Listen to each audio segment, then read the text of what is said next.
Hello everyone and welcome to Vlinko's channel.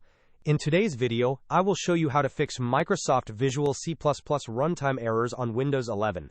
And now, let's get started.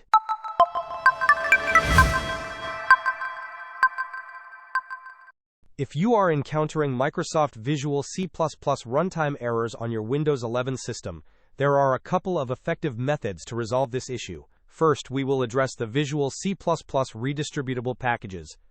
Begin by searching for Microsoft C++ redistributable in your Windows search bar and press Enter. Navigate to the official Microsoft Visual C++ redistributable download page.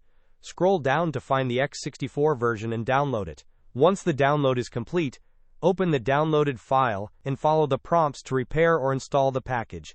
Often, repairing an existing installation or installing the latest version can resolve runtime errors. If the first method does not resolve the problem, we will move on to checking your system files using the command prompt. Search for command prompt in the Windows search bar. Right-click on command prompt and select Run as Administrator. In the administrative command prompt window, type the command sfc/scannow and then press Enter. This command will initiate a system file checker scan, which will detect and attempt to repair any corrupted or missing system files that might be causing the runtime errors. Please allow the scan to complete fully. It may take some time.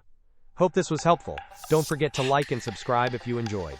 As always, thanks for watching, and I will see you in the next video.